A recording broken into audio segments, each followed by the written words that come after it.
Once again, we are not allowed to use this music. Oh, yeah. Nope. That is not official non-pro licensed music, and neither is this. But it is official. Woo!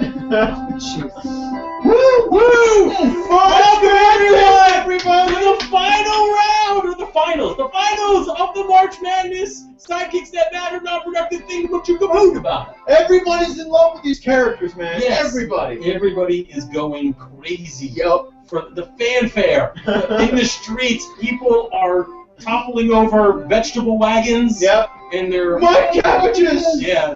Well, I'm dimly aware of the reference. All right. Yes, it is Non-Productive.com's March Madness. This year it's Sidekicks That Matter. You guys know because we're in our final round. Yeah. We're doing another live YouTube-hosted thingamajig for the finals. Yeah, I mean, this is a really exciting time for us at Non-Productive.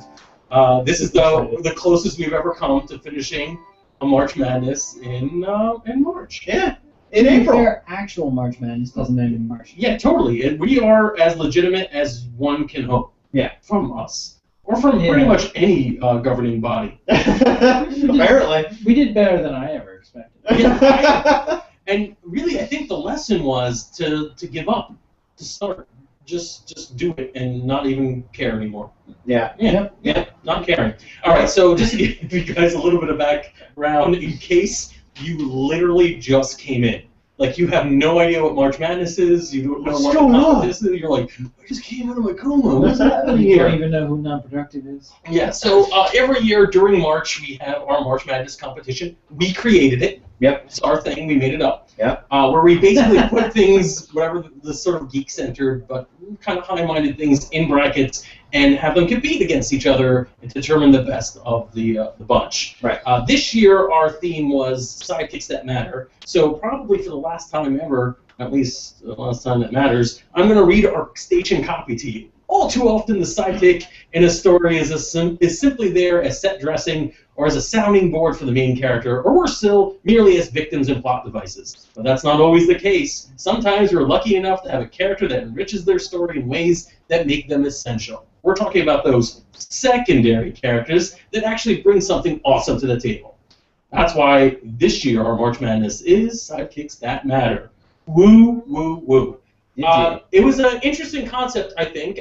On the one level, it's kind of simplistic, and on the other level, it gets pretty deep. You can actually have interesting conversations about what makes characters important to you or to the world in general. I mean, it's gotten so deep that pretty much everyone has accused us of basically not knowing what a sidekick or a secondary character is. That's right. Pretty much everyone on the list. We've been accused of being sexist and racist and bigoted.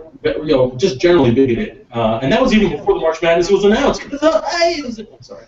I really apologize. We have an interesting mix of non-pro people here today. I'm Frank. I'm joined with James, Al, and AJ, and live via satellite and echo chamber is Matt. Matt, how are you? Hello. I'm glad I'm able to weigh in on this. I'm very excited to be talking about this. It's been a heck of a competition, and I think it's definitely worth this major event. That's in all honesty. Hopefully we'll have a few guests coming in at random intervals during the show, but we might as well just get to it. The first round of our March Madness had a massive amount of characters as usual, and it kept getting narrowed down. There were some interesting points that kept coming up. So far, we had 4 brackets, of course. We had our teammates, the people who are part of like an ensemble that helped this main character. We had our partners, people who were like partnered directly with the hero and aided them in their journey. We had mentors, people who kind of had a very specific narrative role in the stories that guided you in the very beginning. They weren't necessarily like customarily sidekicks, but they were a different kind of secondary character. And we had the foils, the people who were there to kind of be like you but be different and be like sometimes thorns in your side. Yeah. And our last round, our final 4, we had the winner of each category. We'll do a quick refresher on who that is. Hermione won, I believe, for teammates, because Right. you know Harry Potter is clearly the main character in his story. We're going to get to that in a minute. Wow. And it's the And title of the book. Harry does all the things he's able to do because of the support structure of his family and friends. So Hermione and Ron will probably be like two people who are the most important to his team. But there's a bigger team of the Hogwarts Express and all those guys and that whatnot and movies and Dottie. But, in the competition, yes. Yes, and, right. Samwise won for partners, which is amazing. Yeah. I think what's most amazing is Samwise was like a last-minute addition to our nominations. Yeah, he was a low seed, a very, very, very low seed. I'm gonna have to turn down Matt's mic because he's getting stuff probably from the government. I probably shouldn't hear this at all, should we? Matt, that's kind of weird, isn't it? All right, I'm sorry. What are you talking about? Yeah, shady. Yep. So we get a lot of so Sam was a low seed. Yeah. He was a last minute addition, and for whatever reason, was not very well supported in the early stages when we were receiving the competition. I'm pretty sure Robin was #1 seed, and the fact that he lost to Sam was amazing. It was incredible. Right. I don't even know. I mean, it's tough for me. You're conflicted. I'm definitely conflicted. I love Robin, but Sam's got a special place in my heart. I'll I'm carry really you! excited to see him that he made it. It's just Yeah. I'm having a hard time believing it. I just assumed whoever was going to be in this last round was going to be Robin versus somebody. I mean, Yeah. I'll be honest with you. All my picks got blown away. I Yeah. did not see this coming down. I assumed that it'd be Robin versus Hermione. Hermione. Chewbacca was a winner in the teammates category early on, very strong, contender.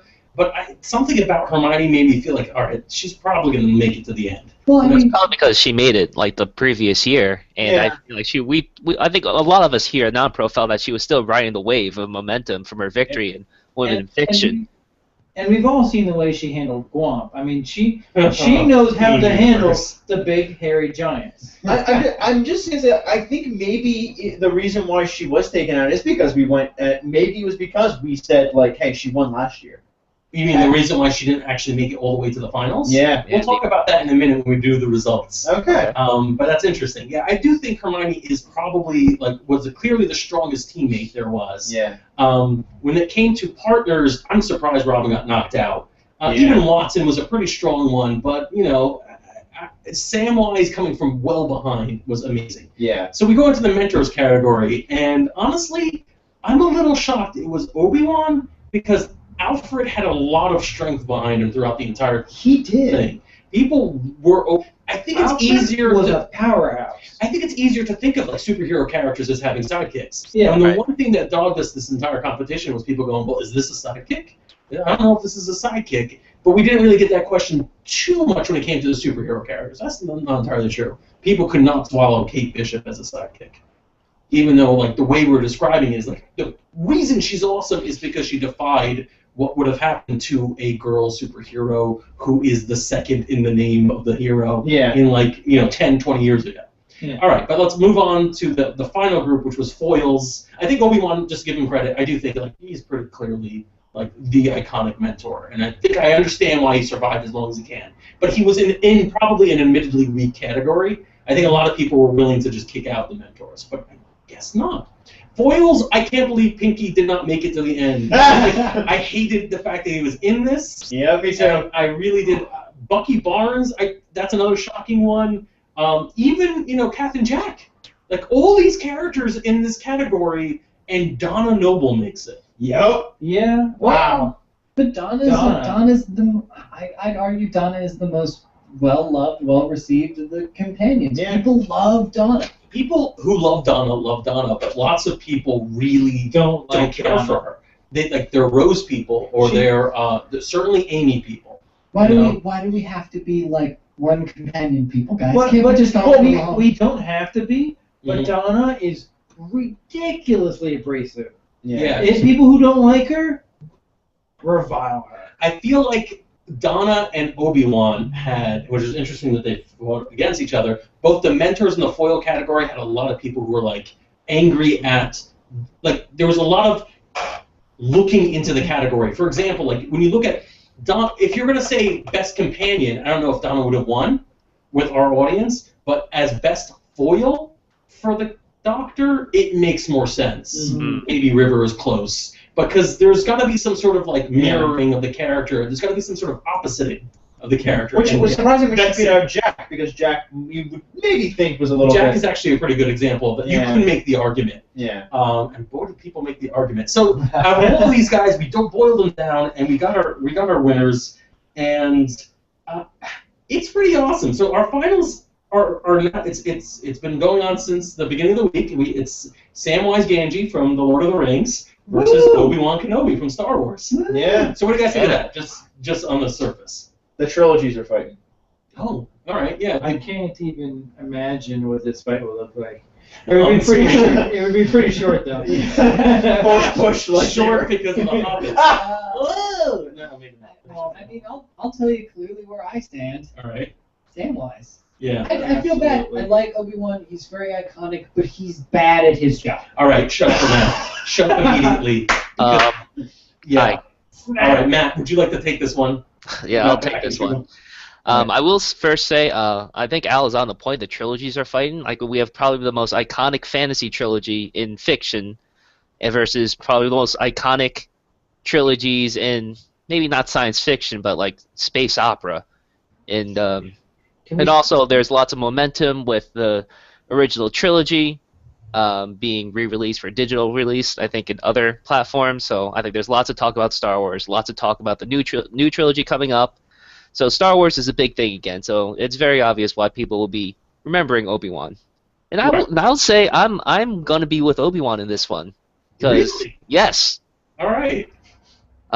If only because I don't know. I wouldn't say I would say he didn't fail. He's not a failure at his job. I mean, he had a bunch of rough parts to it.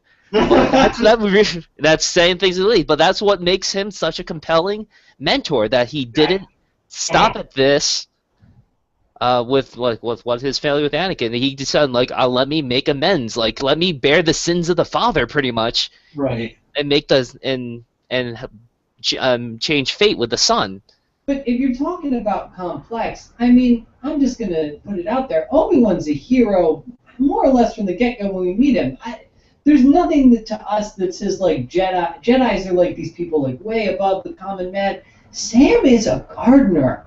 He's picked out of, like, a bunch of, like, wimpy hobbits who are not known for going on adventures and being amazing people, and you know, he's picked out and he says, you know, to go with Frodo, and he does that well beyond the call of his job. Yeah, I would say Obi-Wan isn't Magic Space Knight.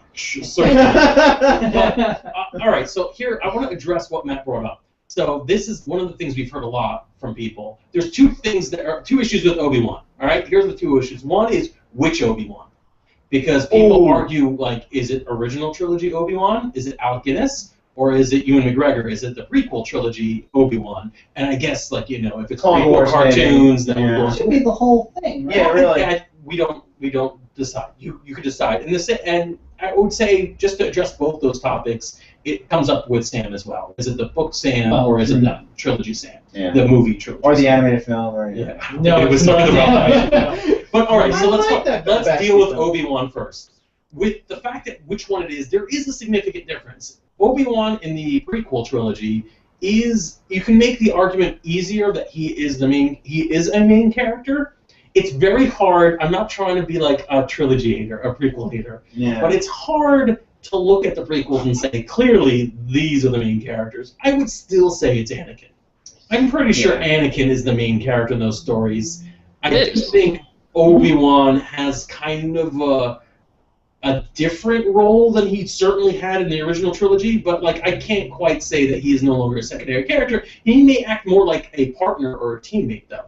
I would say that. Absolutely. He was much more, if we're talking about movies, he's much more mentor-y in the original trilogy. And aside from original trilogy versus prequel trilogy, the other major argument is he's like 0 for 2. He's a failure, right? He tried training Anakin, he turned evil. He tried training Luke, and he died. Very funny. Complete crap. What is the role of Obi-Wan Kenobi in, let's say, the original, the Master Trilogy, the initial story that we've all got into Star Wars with? His role is as the archetype mentor. He is a mysterious person, a loner, a hermit. Our main character, our hero, and people argue that no, Han is not. I think it's Luke. I think it's Luke's story in the original trilogy. Yeah. Luke seeks him out, and he guides him when Luke's family is completely destroyed. Not only doesn't he have a mother and father, Luke, but his surrogate mother and father are killed. That kind of like unceremoniously killed. It's very tragic. He looks at the 2 moons, and then he's like, "I guess I'll be a hero now." And sure, we don't see a hell of a lot of Obi-Wan like physically training them, but that's because the original trilogies were good movies. And as good movies, we can play with tropes. We can have the mentor say, "Look inside yourself. You have the answers in you all along." And we, as the audience, who's like savvy, goes like, "Yeah, we get it. We know who you are. we got you, old man, wizard.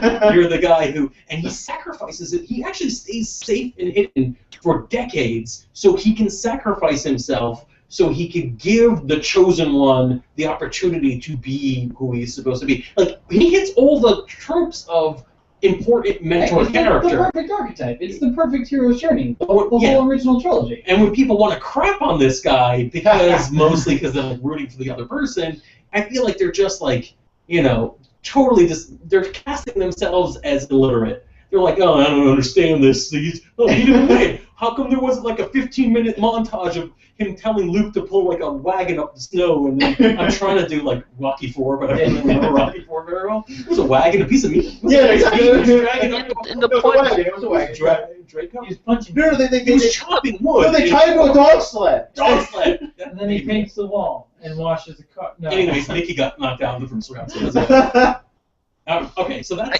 Obi-Wan. That's my opinion about Obi-Wan. I think. Anybody else have anything you want to add to Obi-Wan? I do. Oh, okay, go for it. I was going to say, and even in death, he didn't stop mentoring. I mean, he came back as a ghost to guide Luke even further. And you can tell that. And even though. I feel like keep going. And I will definitely say, a lot of Luke's action and beliefs are him thinking, what would Obi-Wan do? Luke carries on Obi-Wan's teachings and kind of like his spirit with him, even if Obi-Wan isn't physically there. You could tell through his actions. Like Luke was deeply touched and inspired by him, even though they were only really he was really physically a mentor for just a short time. Right. I think it's a pretty strong character. Let's talk about Sam for a minute. Well, I was going to say, I'll even throw in a little bit for Obi-Wan, saying, I know people think badly about the prequels, but I think the prequels make Obi-Wan even into an interesting and complex character. Not only, I think, is Ewan McGregor's portrayal of Obi-Wan quite good in the prequels, but they do try to show Obi-Wan as a person who, for the love of his old master, took on a job that was... too big for him, but he did that because he felt he needed to. To be clear, Obi-Wan in the prequels, to say he's 0 for 2 and that he failed Anakin, or that's ignoring the entire premise of the first movie, the entire set. Which is that Qui-Gon, you're not supposed to do this. You're not supposed to teach this child. He's too old. He's too full of fear, and Obi-Wan is just trying to make the best of his master's fail. Yeah. I feel like there's a lot to be said about this character that we kind of dismiss, mostly because people love Sam, and Sam is great. Let's talk about Sam. Can I speak for Sam here? You sure. Go for it. Sure. Well, and I'm going to speak for Sam mostly from the movie's perspective. Because you are illiterate. No, go on. No. Look, there's nothing wrong with Sam in the books. I think the books do a really great job at all the characters, but surprisingly enough, most of the characters in the books for The Lord of the Rings also have a very similar feeling to Obi-Wan Kenobi. A lot of them fall very, very well into that stereotypical, the hero's journey. Also, I think when people think about Lord of the Rings, when they think about Sam right now, they're thinking about, I can't carry the ring, Mr. Frodo, but I can carry you. That's what they're thinking when they're voting for Sam. So let's talk about it from the movie's perspective. All right. So from the movie's perspective, he totally doesn't belong on this list. Yeah. You think? So you're telling me Sam is a main character? I'm saying that Sam is definitely a main character in an ensemble cast in the movies. Ooh. I do not think I'd be hesitant to put him on this list if we were talking about the movie. The book, I think, is a different story, but we will get to that as soon as you make your movie argument, because I think it is valid. I'm kind of playing devil's advocate, but let's go for it. Well, I definitely. What are the strengths in the movie? There's something that you have there. But speaking to Sam as a character strength, as a good secondary character strength in the movie, Sam is like most of the secondary characters. He serves a strong purpose. In the original, in the first film. He's that teammate character. He's not just a sidekick, but he's part of the Fellowship. Yeah. He's part of a group. He's part of the Fellowship, and he's the most unlikely part of the Fellowship. Yeah, which is kind of surprising because there's a lot of rejects in that Fellowship.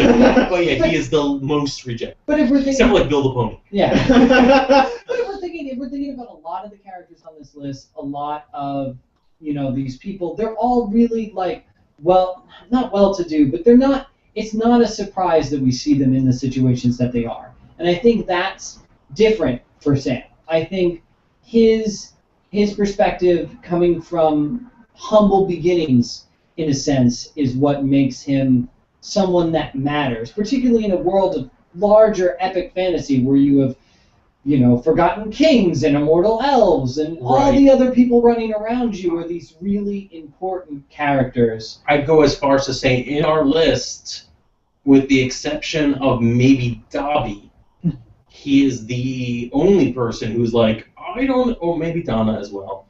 Donna and Dobby, he's the only person who's like, I have nothing to bring to the table. Why are you bringing me on this adventure? He had magic. And he had super magic, but he was super slave too. Yeah. So in that universe, he was really slave. He was. Do not make that character. Do not make that comic book character. Oh my God. But in that universe, that I would say that amongst a world full of magic users, the race of slaves is probably the gardener hobbit is, he's, I think those three. Oh, look at that. We got a phone call for some reason. We have pissed people off that much. Yeah, that's not how it works. So, I think... I think people got really upset about the superhero say, I'm sorry, that's not what I meant, Go on.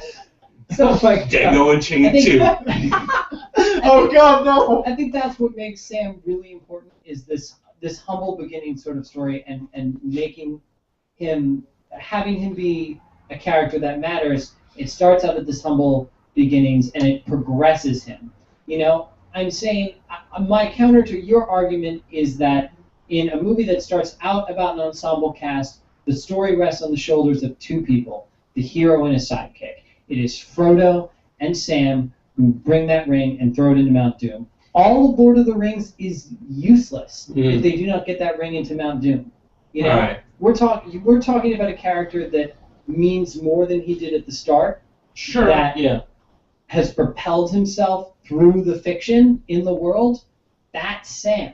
That's Samwise. I think that's his whole deal. Yeah, I got it. Cappy. Yeah. And I think to compare and contrast him with Obi-Wan, I mean, just think about it for a second. Obi-Wan is a space magic knight. Sure, he's a magic space knight. Yes. He has training to specifically do this task, which is a task he completes in the movie, which is to train an apprentice. Mm-hmm. Twice in both movies. That's what he does. He does the thing he was trained for. Samwise Gamgee was trained to trim the verge. Right.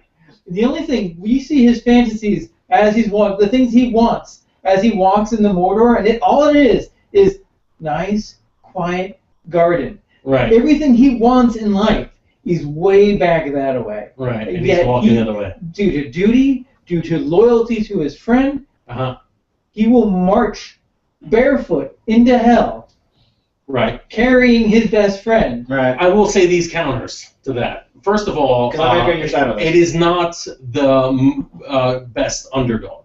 This is competition of the best sidekicks. So somebody who does a good job, who brings something more to the table and actually helps even though all they're doing is being a secondary character, supporting a main character that does amazing things. So I'm basically saying that just because Sam was worse off doesn't necessarily mean he's a better character. I will say, furthermore, I think we're overlooking a lot of what went wrong with Obi-Wan.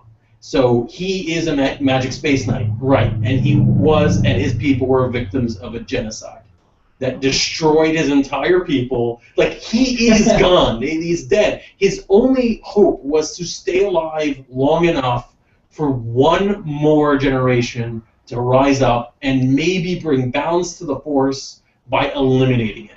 Also, keep in mind, Obi-Wan was a beginner at the start of the prequel trilogy, and he was kind of bumped up to, okay, you're a master now because we gotta follow traditions, and there needs to be a master. He didn't be a knight. He just went from Padawan to master. Right. Yeah.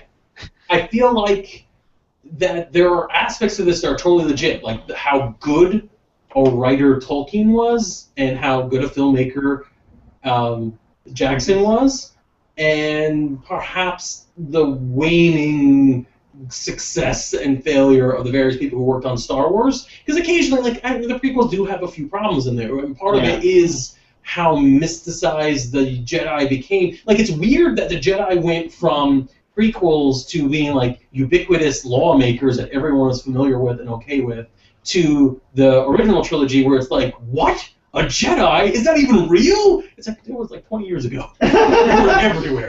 So I feel like legitimately that could be part of the badness of the story and that the characters have to deal with it. Yeah. But I don't think, I think if you look at it and you say what kind of person Obi-Wan, what kind of character Obi-Wan is, there's a lot of tragedy there too. But let's talk a little bit about Sam. First of all, I think everything you said, James, about Sam being like the filmmaking character or whatever, none of it is the film. It could just as easily apply to the book. So I don't actually have any negative things to say about what you said. I will say that I feel like his character in the story, in the movie, like you could tell that is much more of a main character. It's probably, like when we got comments, it's people who were upset of Sam being on the list were probably thinking of the movie because clearly he's got like as much stage time as anyone else. Yeah. When you look at the books, he is very much a caste below. Like, he is this doddering kind of fool who's walking around, but like, he's also well-loved. And at least one person had mentioned that apparently Tolkien said that Sam is the real hero of the book. So that's interesting if that out of the non-source comment in our internet poll is correct. Yeah. But I will say a couple things about Sam. So back to our thing. What I love about Sam is that he really does pull... how do I put this? You can see the thing that happened in the story. It's show, not tell, right? Yeah. In Star Wars, there's a lot of like, okay, I know what this stands for. That's cool. It's great that Luke thinks back on Obi-Wan and says, I'm doing this for you, Obi-Wan. Even though it's like, oh, you've had very little time with him. But okay, I get it. I'm not illiterate. I'm not genre illiterate. I know what the mentor-student relationship is supposed to be. That's cool. The thing about The Lord of the Rings is you actually see it. It's show, not tell. So you see Sam and Frodo and what they mean to each other, and you see Sam doing the heroic sacrifice thing in an attempt to help Frodo. And that's really hard to resist. That is a very compelling, like, this is the awesome moment. I mean, if everybody had to say which moment Sam chose... I mean, Obi-Wan basically spends 20 years in exile and then dies as his gift to his hero, and Sam basically carries his hero, saves his hero, carries his hero, and gives him hope that there is. I mean, it's not the end. You could go back home again.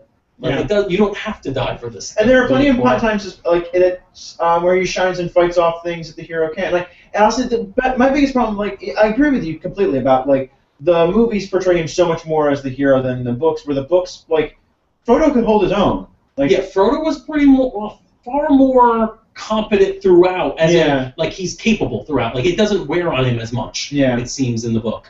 I will also say, I'm back and forth on this. Obi-Wan, you could put a lot of symbolism in that last scene where the Force Ghost is like, hey, all right, everything's okay. I'm here with your dad and your, other master. We're all cool. We're bros now. Like, that's the hope at the end of Return of the Jedi. Yeah. It's a complicated story. But, we'll find out by voting. You go to non-productive.com/vote, and you will determine who is the sidekick that matters. And please fill out the why field. We love reading about these. We're going to post all the stories at the end. Or a bunch of them. Yeah. Heavily censored. All right. Here's a controversy. So we just came out of our final four. We had 4 characters: Hermione, Samwise, Obi-Wan, and Donna Noble. Right. Those 4 characters were pitting up against. Hermione was up against Sam, and Obi-Wan was up against Donna Noble. We had our votes come in. Now, we've had a couple of issues that have come up on this particular March Madness. 2 major topics. One is do you know what a sidekick is, and how dare you put this character as a sidekick? And I'll tell you the subtle differences between the two. One is somebody who doesn't quite, can't cope with the fact that a secondary character who's a mentor would be called a sidekick, right? Because that is a little weird. Yeah. I mean, to be honest, we said this a lot. It should be the secondary character March Madness, but that doesn't work as a hashtag. It's not so, but I get that. Can't get that trending. And those people are really like the minority of the people who had an issue. And in fact, people who had an issue are the minority. But it's interesting to hear regardless. The bigger problem, in fact, the only thing that was a sizable majority of people, a sizable chunk of people, not a majority, were the people who took offense at characters being included at all. Not because they disliked the character, but because they liked them too much. Yep. So, I'm not saying that too much is a objective thing. I'm just saying, look, check out some of this stuff. So, according to our to this last round, the final 4, of the people who picked Hermione, 75% of them said that she shouldn't have been on this list. Huh. So she wouldn't have, because she wasn't a secondary character. 75% said that Hermione wasn't a secondary character in the Harry Potter series. First of all, just let that sink. Okay. Yeah. So they were voting for a character and saying, then why is this person even on this list? So awesome. Shouldn't be here. That to me is a little weird. Right. But kind of interesting, because that is a very popular character. So what I think is going... First of all, let's talk about whether or not Hermione is a secondary character in that list. I think... Is she Harry Potter? She's not Harry Potter. She's a secondary character. I feel like I love Hermione. I think she's one of my favorite characters in the trilogy. I don't think she's the main character of the story. No. The 7 books. Septology? Septology, whatever. Okay. We talk about movies. It's the octology? Yeah, the octology. Yeah, something like that. And she's probably my favorite character. She's amongst my favorite characters. And it's an awesome ensemble. And I understand why people love all the characters in the book, in the series, and the universe itself. But I can't bring myself to say she's a main character. I feel like let's take a look at Harry Potter for a second. The story is about Harry Potter, theoretically, right, according to the title, right, and how and in that they show us how the things in his life affect him. Right. So we get to meet his family, we get to meet all of his friends' family. Now we take Hermione, we get to hear a bit about what affects her life, right, but we don't see as much about her life as we do Harry Potter. In fact, most of what we see is how it relates to Harry Potter. We literally know one thing about Hermione's life outside of the school, and that's in the last book when she wipes her parents' memories. And that's all. I'm going to say, is that in the book? It's in the book, but I don't think we see it in the book. We don't see it in the book. She mentions it. She mentions it in an emotional moment in the book. Right. In the movies, we see it. And I think that might be a thing that we're getting here. And I'm not going to say that all of the people who said that maybe are just movie watchers as compared to book watchers, but because in the movie, we see everything from a third-person perspective instead of a first-person perspective. Yeah, I was thinking that. Yeah. And I'm not saying that if you're our perspective character, you're automatically the main character. It's not always true. We talk about Dr. Watson's technically our perspective character. Right. generally speaking, that tends to be true. We generally follow the perspective character is also usually the protagonist in our story. Right. And I think there's a couple things going on here. In the movies, it is incredibly difficult, except for the title and the amount of time you spend with the characters. Yeah. It's harder to say, all right, this isn't the main character, right? But in the books, even if it's not written from the first-person perspective, really, but it still follows Harry's life more closely. I think it's fair to. I wouldn't argue with someone who says Hermione is amongst the main characters, I guess, but I don't feel it myself, even though I love the character. Yeah. What I really feel like this says is that this contest is vital for the world. I really feel like it's like, why did people have such a hard time accepting these awesome characters as being something other than the main character? Is it just literature illiteracy, which is a horrible thing for me to say? Yeah. But still. I think there's a worry that we're using. So I think a lot of times people, and this is Sidekicks That Matter because I think there's a negative connotation that people lay on sidekicks. I think this is totally a hashtag title issue. Yeah, a big part of it is. People think the sidekick is the character we invented to kill off so the hero can have agency, or the character we invented to do this, or Kato. Basically, or the incompetent lackey. Yeah, basically somebody it's a lower position for a character to have. If they're a sidekick, they're not a character we should be caring about. Right. And that's obviously not true. You can be a second. That's the point of the entire the contest was to find these characters that were like vital to the story. They held their own and were very important to the story. But like people just could not. It's interesting that so many people couldn't get over that. Yeah, I did actually encounter one person who did like see, because once I sat down and explained it to them, like they were like, Hermione is so not a sidekick, and I'm like, well, wait, let me explain what we mean by this. And I was like, oh no, then you're right. Like, right. And in every post, we actually do come up with a criteria, explain basically our concept. I think for one thing, it clearly says that I don't think hashtags are worth it.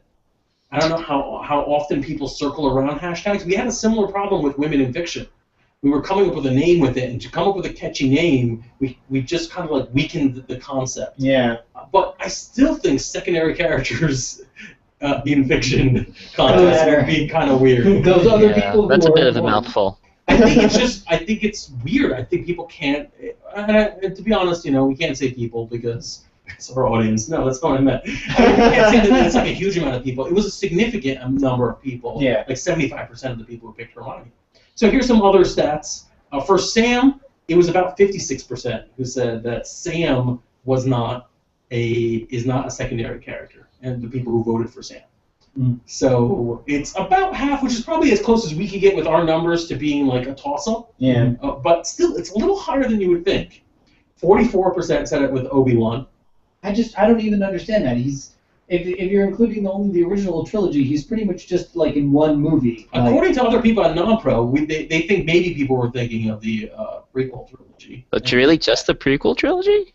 I mean, I think amongst our fans, they would be thinking the original trilogy first. Imagine all of you prequel lovers. Yeah. Maybe no, I'm serious. Even if someone is like didn't mind and actually kind of enjoyed the prequels, I was like, no, most Star Wars fans tend to ignore the prequels whenever they can. So I'm kind of shocked if like they thought otherwise. Yeah, but me too. I'm gonna say even in the prequels, even though we do spend time with Obi-Wan outside of Anakin, again the agency is placed on Anakin. I don't know. Story, the choice. The plot happens completely around Obi-Wan in movie 2. Like really, like movie 2 is about Anakin kind of farting around. Oh, I guess. I don't know about that. Anakin's love story is. It's arguable. A lot of the activity. The prequels are iffy. They're problematic. Yeah, a lot of the activity will happen to a character, but none of the plot, the big things that are going on. If we're trying to tack down what the plot three prequel movies are, we're going to have a long discussion, and I don't think any of us are going to be happy. I think this is. They just loved you and McGregor, and that's okay. That's fine. Yeah. I think what's very telling is that the lowest percentage, 37%, thought that Donna Noble wasn't the main character. So basically, it wasn't the secondary character. Wait, hold on. That means that most people, 63%, thought, yeah, Donna Noble is not the star of Doctor Who. And that was the closest we got to like people going, all right, fine. Which is actually weird because both of the most modern showrunners of the show have said that the modern kind of invention and thought behind the show is that it should be a show about the companions and not the Doctor. And we got opposite in our audience. I will say that, and this is going to be like lots of stats today. Obi-Wan and Donna were neck and neck. We're neck and neck towards the like the middle point of the week. We have a week for voting, and then Obi-Wan significantly, he won. He's doing pretty well, so don't be too alarmed. Hermione was in the lead versus Sam. Until when? Until like the weekend, and then people started voting more and more. It was that cute meme I posted. it could be. I started promoting Sam. I was like, please. Actually, that's not fair. I did say vote for whoever you want. I love Sam. And then I kind of reminded people, read the top of the post. Who's the secondary character? And the interesting thing about that is, despite the fact that I did that, people still voted Hermione. A sizable number of people kept. Hermione is just super popular. I don't understand why so many people would complain that she's not a secondary character, but then vote for her as the best secondary character. Yeah. They just like voting for her. Yeah. They just want her to win. Even if they're in one category. Just to roll the stats out, one of the sadder things was that we asked people why, and I think the Hermione votes were just there was a lot of she's hot. Oh no! Samwise is definitely hot. I will say Samwise had the most interesting arguments amongst the last group. Obi-Wan had a lot of like angry, like, oh god, you killed everybody. With his lightsaber. And Donna had the most people actually paying attention to the poll and saying, oh, this is a cool thing that she did, and this is how she's significant. I think it was probably a volume thing, because Hermione and Samwise got a lot, like that competition had a lot of votes. Obi-Wan, the mentors technically get a lot of votes. The foils got the least amount of votes in all of our competitions. So I guess Obi-Wan kind of had it easy against the foil when the teammate versus the partner was a little bit more difficult. There's a lot of like sports statistics going on this thing. It's interesting. Yeah. March Madness. Yeah. Yeah. I'll just say it like Good that. lord, though. Yeah, I'm excited. I honestly, I could, of the final four, last few rounds, I don't think it could have gotten a better matchup between Samwise and Obi-Wan. It's not the one I would have expected. Not at all. I was kind of hoping for Robin versus somebody. Maybe Robin versus Alfred would have been neat. Yeah. That would have been really cool. I honestly, if I picked it, I thought it was going to be Robin versus Hermione. That was my bet. That's what I thought it was going to go down the wire with. Theoretically could have, yeah. Robin, we think sidekick, we think Robin. Right. And Hermione, there's a reason she's a powerhouse. There's a reason she's a great character. There's a reason she won last year. Yeah, that is not to be ignored. I didn't call that at all last year. Last year I was like Katniss all the way, or Daenerys. Nope, neither. But I think that speaks to something, because Daenerys and Katniss are newer characters that have a lot of current agency. Yeah. But Hermione, who had been a year or two out of movies and years out of books, staying power means something. I like the fact that this little kid is telling me that freaking Harry Potter is a classic. It's like, oh man, back in the good old days, Harry Potter. Shut up. Where'd Dobby go? Dobby's such a cool thing. I'm not saying that Harry Potter's a classic yet. There's no definitely a possibility. There's no slight volume on this theme music. It's just like funny. I feel like I just want Classic. to do Well, there's only one way to decide this. You gotta go to non-productive.com/vote. Thank you, James, Matt, Cappy, and Al, for joining me in this terrible excuse. We have to take this outside later, right, Matt? Using our English degrees for folly. Yes, and please, we still want to talk about this. It's really excited. Bring it to facebook.com/nonpro and twitter.com/nonpro for more. Thanks, everybody. Let's wave at the camera. There can only be one! Oh, that's darker than I imagined. The camera feed's gone. It's been gone. Yeah, we probably should hit stop now.